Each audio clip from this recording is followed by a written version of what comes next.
It's time to set the stage for your life. Every sector of our lives is pretty much under construction. Family, under construction. Career, under construction. Relationships, under construction. Emotions, I know mine live under construction. Finances, under construction. We might as well be under construction together.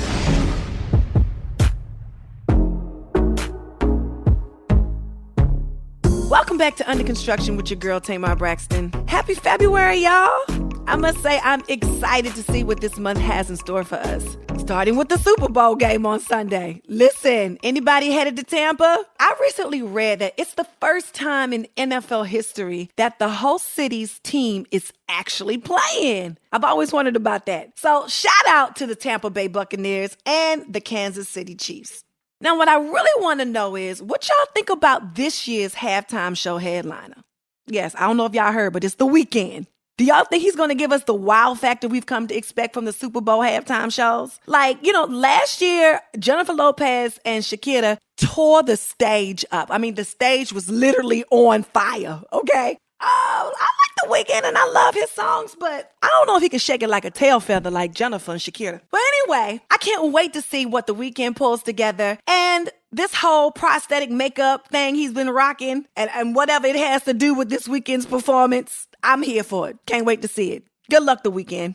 So coming up on The Blueprint, we're welcoming back the iconic Bevy Smith to share lessons learned and moments of gratitude in fashion, TV, radio, and now as an author. If you enjoyed last week, get ready, y'all, to be blessed. But first, it's time for our weekly affirmation. All right, y'all, I feel like I done earned this week. Okay, so today's affirmation is, I own all of who I am. I will no longer apologize for what makes you uncomfortable. Did I hear amen? I thought I heard an amen. Did y'all hear that? Like, those days of me apologizing for speaking my truth, but feeling bad because it made you uneasy. Yeah, no, those days are long gone. Goodbye. Come on, somebody. I got to say it with me now because this is a word. I own all of who I am. I will no longer apologize for what makes you uncomfortable. Tuh. I don't know if that bless you, but that sure bless me. Y'all better come on and get this good word today. Now, where my under construction saints at? I need to hear amen. All right? Amen and amen. All right, today on Tamar Takes, we're getting a pulse on heart health. I know a lot of people look at February as the month of love, but it's also Heart Health Month. Did you know that nearly 500,000 deaths in 2018 was attributed to hypertension? I had no idea until I read this report the other day from the CDC. So look, every week throughout the month of February, I'm encouraging you to get out and walk or do something good for your heart. Now, I know many of us has been confined to our abodes, but we can't let that stop us from getting a good workout in, especially those representing the African American community. Come on, y'all. Unfortunately, we're most at risk of developing high blood pressure. The CDC recommends that adults get at least 2.5 hours of moderate exercise, such as brisk walk or bicycling every week. Y'all know I get mine in. So in an effort to help you get some steps in, please join me on our first Under Construction Challenge. All you got to do is walk it while I talk it. Yep, walk it like I talk it. That's right. I want you to send me some pictures and videos of you listening to the podcast while walking it out. I'm excited to share my video later today. Then I need you to join me. I mean, look, I shouldn't be doing this alone. We are all under construction together, right? Right. So all you have to do is post your pic or video to IG and tag at ucwithtamar or email it to ucwithtamar@gmail.com. That's the letters ucwithtamar@gmail.com. Look, I know this week's Tamar Takes was a little bit different, but different is good, especially when it comes to caring for your health. So if you want to learn more about recommendations from the CDC, visit cdc.gov/blood pressure. All right, I'm finna keep it a thou. Baby, it is all me. All right, now, y'all, it's time to tap into that Keep It a Thou inbox and pull out a few questions for your girl. Let's see what we got today. Question number 1. Hey, Queen. So, me and my dude have been together a little over 4 years now. I've cheated on him a lot. Some he knows about and others he doesn't. I was young, stupid, and I thought I wanted the world, but I had no idea he was my world. I am a new man, and I have not cheated, nor have I had the urge. My problem now is I wonder if I should risk going to a rocky place by telling him what he doesn't know, or keep it inside and move forward. Thanks in advance for the advice. So what you want me to do? What you want me? I mean, obviously, Larry, you don't respect or love your relationship and cherish your relationship, or you wouldn't be out here giving it out on both sides of your legs. Like, what is that? I mean, I don't think you should further hurt anybody. I think what they know is what they need to know. And I mean, you really just need to go ahead and let that person free, because you really don't want to be there. That's not it. Because being in a relationship means that you respect somebody and you respect all of them. And obviously, Larry, it's a lot of lacking of respect for them and for yourself. So if you're going to do anything, I suggest you go ahead on and cut that relationship off and be a good person, because that ain't it. All right, question number 2. Tamar, I have been feeling like I am nowhere near where I'd hoped I'd be at this point in my life. I must say, it's a little depressing at times, especially since I work so hard. Do you have any advice to help keep me focused and motivated? Thanks. Well, boo, if you stop now, you'll never get to where you're going or where you want to go. So you might as well keep on keeping on, because you never know, what's around the corner. If you stop today, tomorrow could be your breakthrough. And then you did all of this work for nothing. So you might as well keep on keeping it on and seeing it through to the end. I get like that too. I understand. But, my ultimate goal is to make it, honey. And, I have to see my goals manifest. And if I stop now, it's never going to happen. So keep on keeping on. All right, well, I hope my feedback and suggestions prove to be beneficial to your situations. And if you'd like for me to share my perspective on anything from beauty secrets to baby daddies to business ventures, all you have to do is shoot your girl a note to ucwithtamar@gmail.com. That's the letters ucwithtamar@gmail.com. Look, y'all, I don't have all the answers, but you can count on me to always keep it a thou. Up next, we're going into the blueprint. This is the blueprint. Come on, y'all. Let's go. Last week on the blueprint. This is the moment that you're going to really understand, and I'm talking to my ladies right now, understand the things that are happening to you that no one else is willing to break down to the ground. Okay, define your hot girl then. A hot girl was exactly what it is now. Somebody who is in the mix, somebody who can get into all the parties, somebody who's escorted to VIP, and you're drinking all the champs. All the ballers know you. All the rappers know you. You get to go on the trips. You getting handbags. People paying your rent. You getting flued out. You getting flued out before there was a flued out. Okay. Y'all sound like y'all have a very functional relationship. Is that what happens when you get a little bit older? You want total function?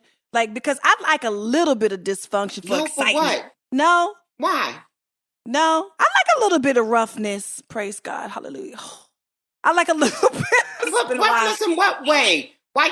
I mean, you want a guy that can perhaps you want a guy that can have sex with you in a rough kind of capacity, or perhaps you want a guy who can protect you if you're ever out and someone gets drunk and unruly. But you certainly don't need somebody that y'all getting into it at home and having words with each other. We want to be adults and have a nice, tame conversation about it. I do, but I would like to have 80-20. Because I got a lot of girlfriends that also fall into the trap of being with guys who will take out your trash and pick you up from the airport. See, all of that sounds like a handyman and a driver. It's like an assistant, don't it? That sounds like an assistant. Yeah, you pay them and they take out your trash. Yeah. And they make sure things in the house is taken care of. Yeah, they make sure gas is in your car. Make sure your car is washed. Shit like that. Yeah, you are not my man. You cannot be my man.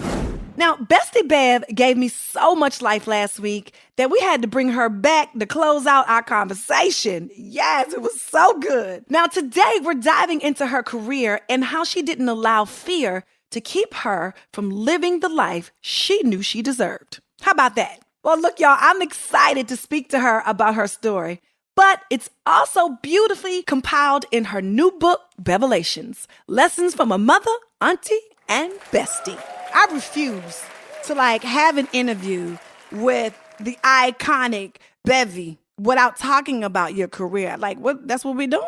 We ain't gonna do that. What made you the most proud of yourself in your career? Wow, there's a lot of big things, but I think probably being at Vibe magazine in the 90s and actually breaking that glass ceiling of actually, me and Emil Wilbekin, my dear friend who was the fashion director of Vibe and then went on to become the editor-in-chief, we would go over to Milan and Paris, and this is back before any black celebrities were going to fashion shows and all of that. And we were breaking down the doors. And, I broke all the big business and no one believed that I could. When I got the Vibe, they said, you won't even be able to get a meeting with Gucci. Fast forward, it's been 20 some odd years. I'm still a Gucci VIP from the work that I did at Vibe. They said, you'll never be able to get a French brand like Dior.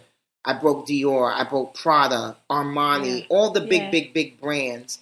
And I was able to do that as myself, as a dark-skinned, curvy, Black woman with short hair who actually walked into a room and told people when they asked, where are you from? Instead of saying from Manhattan, because I am from Manhattan, but more importantly, I'm from Harlem.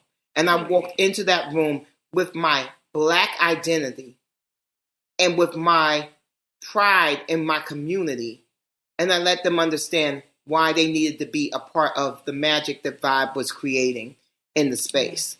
And I'm proud of myself that I educated those folks about how incredible Black folks are and that it wasn't a trend, that we had a lineage and we had a legacy of Black excellence.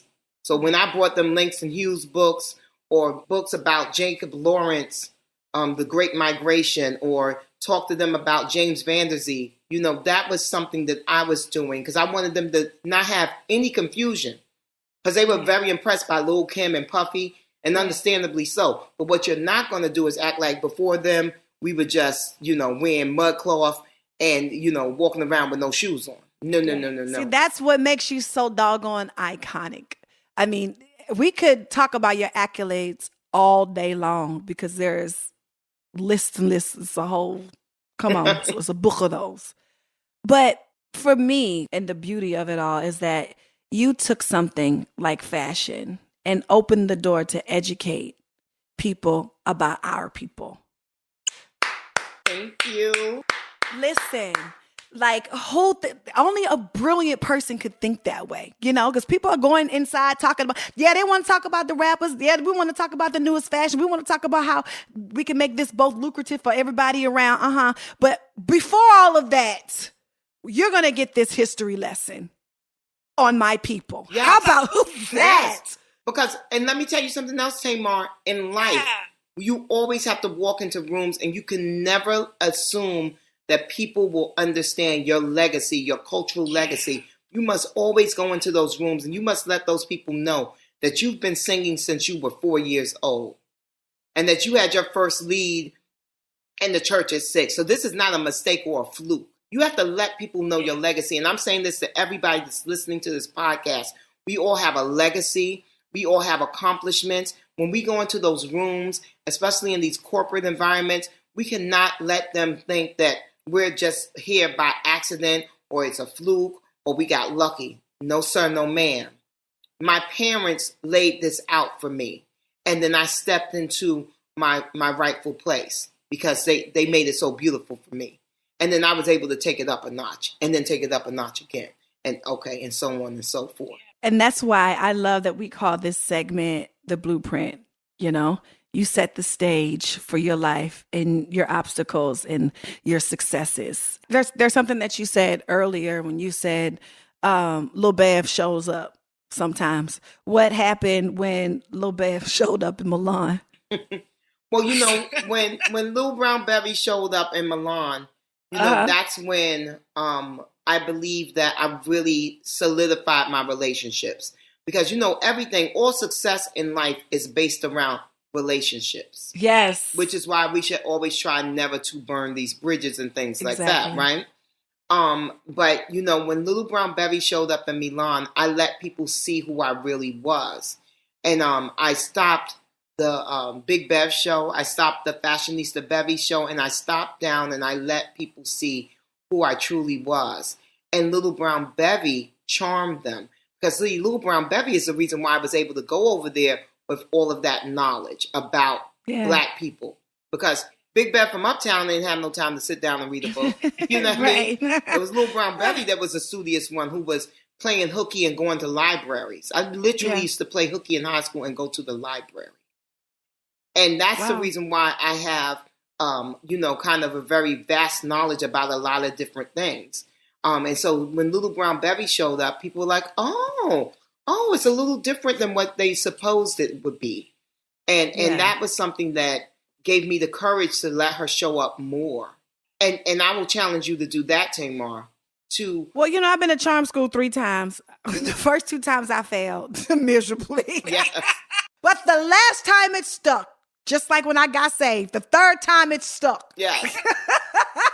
But that also comes with culture and wanting different things. You know what I mean? Like we could sit up here and talk about, having a thug or, being in a little slightly verbally abusive relationship just for a little bit of drama, but at the end of the day, that is not going to take you from here to there. You know what I mean? Because it's not cute.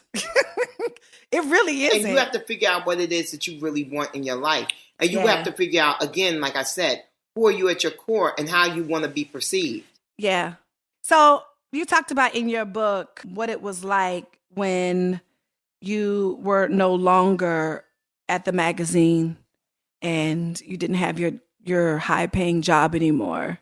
And all of a sudden you went from Black car services to taxis and subways and then trickled down to the bus. Yes. What? Because there's a process. You don't just go straight from, you go down, down, down, down. Yes. And so when you ended up at that bus stop and the gentleman stopped you, was like, ain't you Bevy Smith? What is you doing at the bus stop? Sucking on a lollipop. Like, what is you doing here? What did that make you feel like? How did you feel? Were you ever humiliated? No. That story was actually really, really good. I lived on a really large avenue in Harlem. And right across the street was the bus stop. So like I've gone broke. I've gone through my savings. I'm doing TV though. So I'm on the VH1 specials and BT and on E. I'm doing all this stuff, right? And then I'm writing for Glamour magazine and for Essence and all these Paper magazine. I'm doing everything I wanted to do, but the money is not coming in. So I'm like, oh, okay. I really don't have no money to be taking these cars and all these taxis and things. Let me get on this bus. It's right across the street. So I was heading out. And I had a barbershop on my corner, and the guy called me over, and he was like, Bev, can I talk to you for a minute? I went over. He's like, you all right? And I was like, yeah, I'm good. Why? And he's like, I used to see you all the time in and out the town cars, and now I seen you've been taking the bus. You all right? And I was like, oh, no. Let me tell you what's going on with me. So I decided to change my life. So I quit my big fancy job, and I've run out of money. And so, I'm just trying to figure it all out and everything. And so that's the reason why I have to take the bus, because I really can't afford to do anything other than that. And he was like, oh, okay, but you all right? I was like, no, I'm great. I said, my career's going really well. I'm doing everything that I set out to do. I'm just not making any money. And also, there's another part in the book where I talk about having to go to housing court. And being recognized in housing court, too, was very interesting. Okay? I'm sure. When you get that nice eviction notice, and you got to go down. And then you had to take the subway, too. So you're on the subway, going the way to housing court. It's like 40 minutes away from your home. You got to stand online. They pat you down. It's a horrible thing.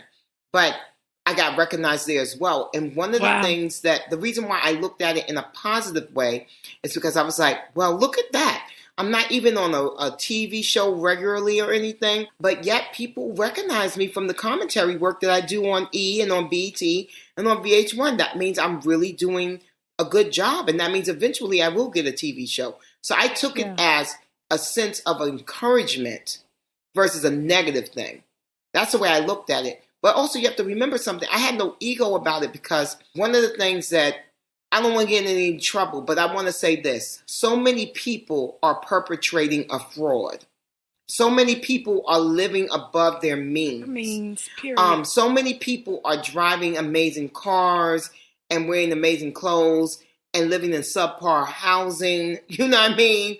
Or and ain't got a pot to piss in or a window to throw it out of. Exactly. So for me, it was lovely that I was actually kind of like, I was on the come up. Yeah, you was living in your truth at the time. I was living in my truth, and I was working towards something. And it felt really good to know that it was no shame in my game. Because see, if you can like go through trials and tribulations and let folks know exactly where you're at and not be ashamed of it, then you're winning. You're winning. We're speaking with Bevy Smith, also known as Bevy, author of Bevelations, Lessons from a Mother, Auntie, and Bestie. We'll be right back after the break. Want a plant-based egg for breakfast? Here's something new. Just Egg Scrambles cooks and tastes just like the eggs you're used to, but it's made from plants and it's so good. Just Egg is protein-packed, but with less saturated fat and no cholesterol. If you have 2 chicken eggs with breakfast, that's already 124% of your recommended cholesterol for the day. The science is pretty clear. Plant-based diets can have a dramatic improvement in everything from heart health to longevity. Just Egg tastes and cooks just like conventional eggs. Put it in an omelet, scramble, French toast, banana bread, pad thai, whatever you like to do with eggs. Just Egg is also better for the planet, using 93% fewer carbon emissions and 98% less water than a conventional egg. It takes 53 gallons of water to produce a single egg. Yes, 53 gallons. I had to change my diet to plant-based, and I was so bummed because I never thought I could enjoy a good omelet ever again. But let me tell you, Just Egg surpassed my expectations. Not only could I have an omelet, but it tasted better than the real thing. You can find Just Egg pretty much anywhere, at most grocery stores including Whole Foods, Walmart, and Kroger, and on Amazon Prime Now or Instacart.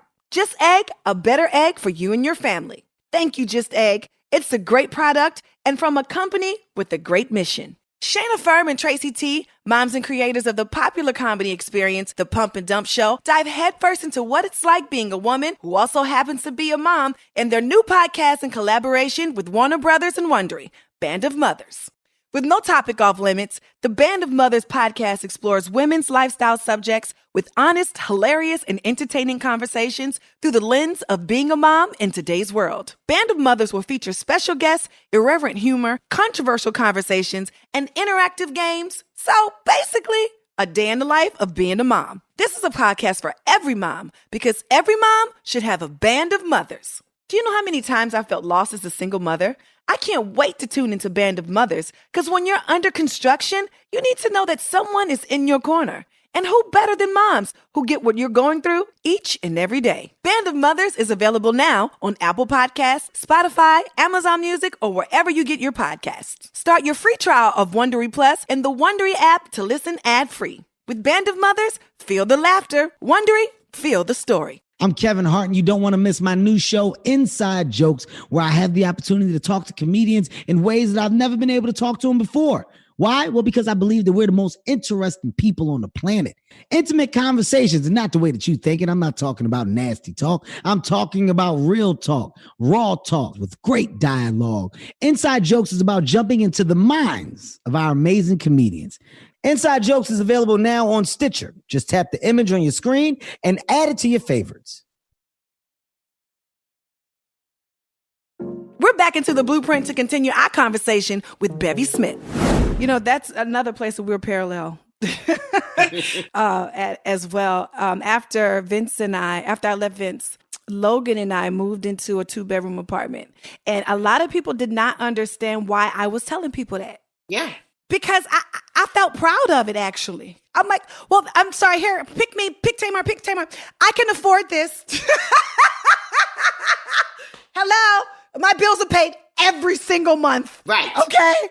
Yeah. All right? Well, Tam, how come you don't go shopping anymore? Because for me right now, if I go to Gucci with y'all and ball out of control and spend your whole check, $14,000, $15,000 to me, I can do a lot with that with my kid, being a single parent in my 2-bedroom apartment on my way up. Yeah.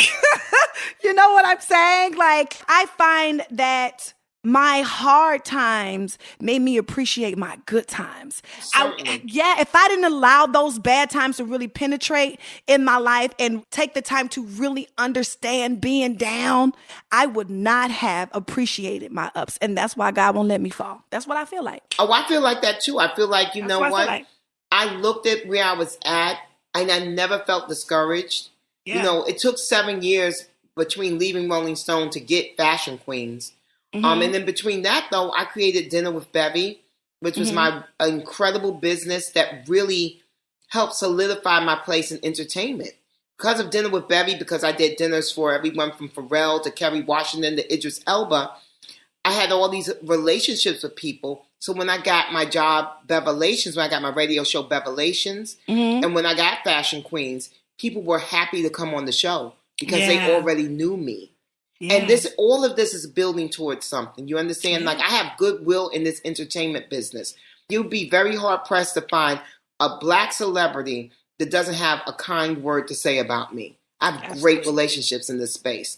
And I'm very proud of that. And that's something I worked hard towards. And I worked towards that and I built that. A lot of that was built on when I was broke but blissful. That's the chapter, broke but blissful. Broken blissful. Yes. Okay, one more question before we go, because I was told to ask you about this. Two of them. When you said broken blissful, that kind of rung a bell to me. What's life with vision? What's that concept? Oh my God, life with vision. So I created Dinner with Bevy, and that was my stopgap measure. That meant I didn't have to go and give up my dreams and go get a job, right? Because I was like, something got to give. I done ran out of my savings, so I need some money to take care of myself and pay my parents' rent and everything. So what am I going to do? So I created Dinner with Bevy.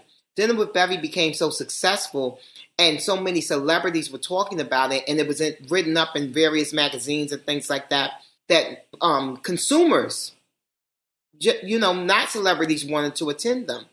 So that was one thing. I would get on social media and people be like, how can I come to a Dinner with Bevy? And then also I would be on social media talking about my journey.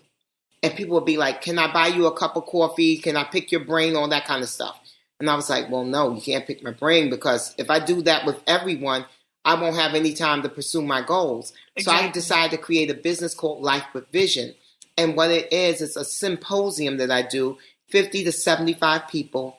And I match you up at tables based on what your dreams are. So you have to send in your resume, and then you have to tell me those 3 questions. Who are you at your core? How are you perceived? How would you like to be perceived? And based on your resume, those 3 questions answered, and what your goal is for the future, I pair you up at a table with people who have like minds, like visions, so that you can communicate with other folks. But then I'm also up there talking about my life lessons and giving out real anecdotes that you can take with you and apply to your life. Wow, that is amazing. Yeah, See, didn't I tell y'all was going to love this lady? I told y'all.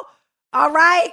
Well, there's a Life with Vision alumni. Oh, he is. I didn't know that. He told me to make sure. I said, listen, I am interviewing your girl in about 20 minutes. Is there anything that you would like for me to ask her? And he said, number 1, Life with Vision. And then he says, ask her about it gets greater later. Oh, I love that. And I love that he wanted you to ask me that. It gets greater later.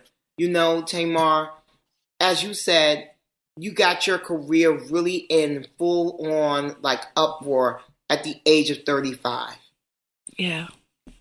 For so many young women out there, if they don't have it all the way together by the time they're 25, because you go on social media and you see so many people that you feel are high achievers and you're like, oh my gosh, I'm so far behind.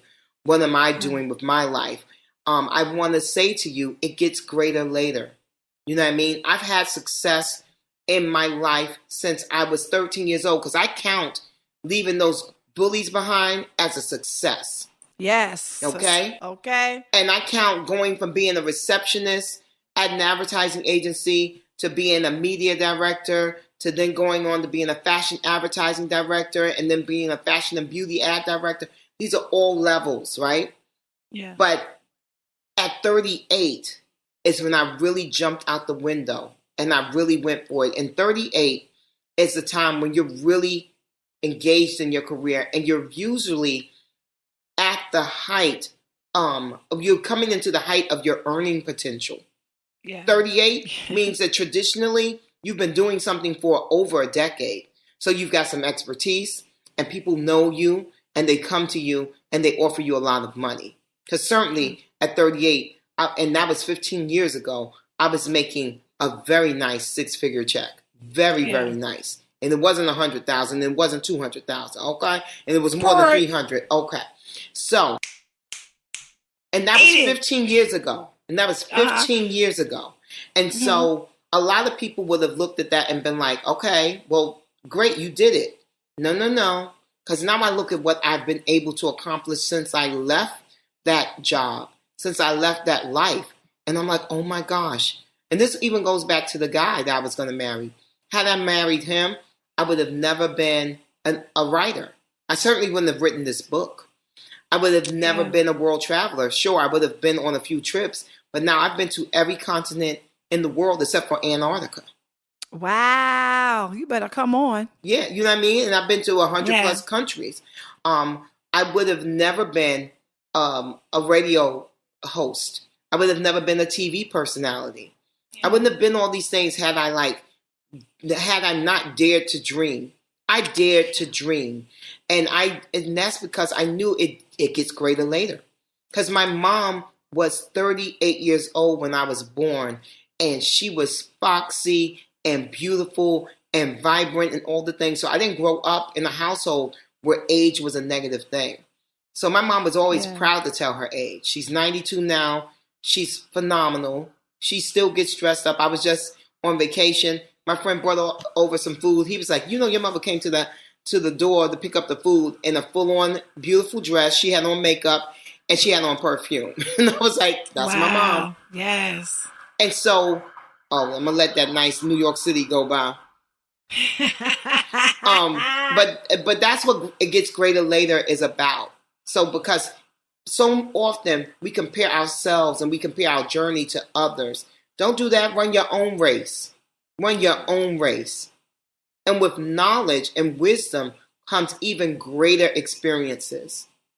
So the things that you're about to embark upon now, Tamar, in your early 40s, will wait until you get into your 50s. You know, Oprah and all those ladies, they talk about the 60s are really where it's at. I can't wait until I get into that. I've already seen glimmers of that, you know, because I'm morphing into something else.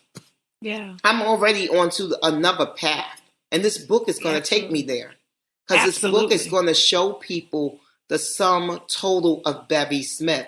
Because right now, folks either think of me as that fashion lady or they think of me as the pop culture lady. But this book is going to let them see the full totality of who I am. And then that puts me in a different room. It puts me in a different space. It puts me in a different arena. And then watch me work and then watch me twerk. Okay, boo. Come on now. It gets greater later. It gets greater later. Oh my God, that is so true. I mean, because we all have like this fear of getting older and what that means. You know, we are all afraid of being the oldest person in the room.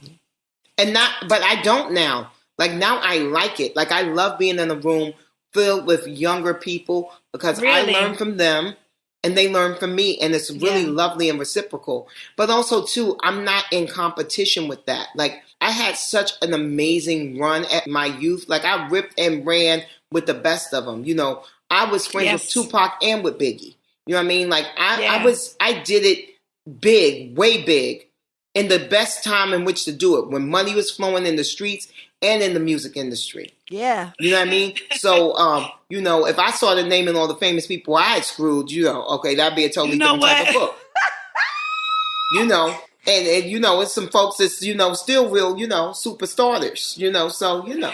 Listen, you know how I feel about you. I love you to pieces. I love you too. And let me tell you something. I believe all of the listeners that listen to Under Construction every week love you to pieces too. Please tell the people where it's best for them to grab a copy of this book, Bevelations. Oh my God, it's so good. So grab Bevelations, Lessons from a Mother, Auntie Bevy, anywhere where books are sold. Like it's literally a book that's everywhere. Everywhere, worldwide. Get your life. Get your life. It's Amazon, it's Barnes and Nobles, it's your local bookstores, it's your local Black bookstores, it's everywhere. And it's a really good read.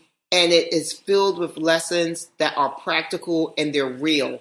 So it's none of this thing where I'm like sitting up like I'm a guru. Nope. I'm down here with y'all. I'm going to tell you how I figured it out so that hopefully you can figure it out too. Oh my gosh. It was everything I told y'all this book was at the beginning of this whole thing. Didn't I tell you?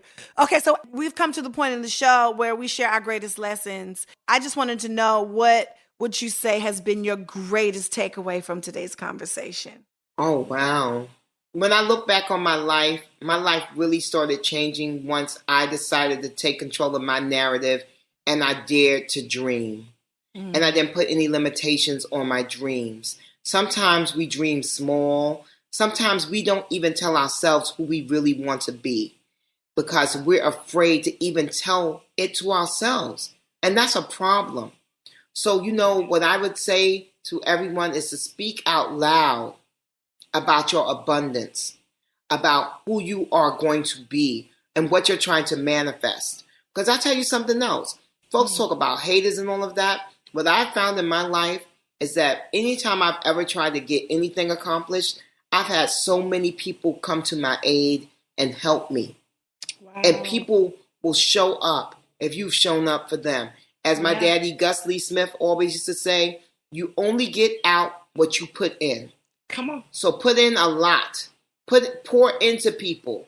Be there for people. And don't be predatory in your relationships.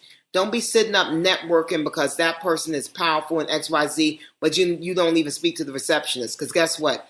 I was a receptionist once, and by the time I was 25, and I was an executive. So if you played me out when I was a receptionist, okay, what you think happened when I saw you when I was an executive? Period. Period. And shout out to Roland Ray. Purr. Okay.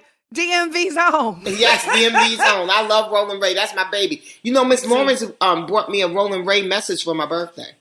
Really? Yes, because I'm obsessed with him. I love Roland Ray. I love him. I loved him since Divorce Court. Yeah, I heard he was on Divorce Court. I'm going to have to go Google that. Iconic. Iconic. Okay.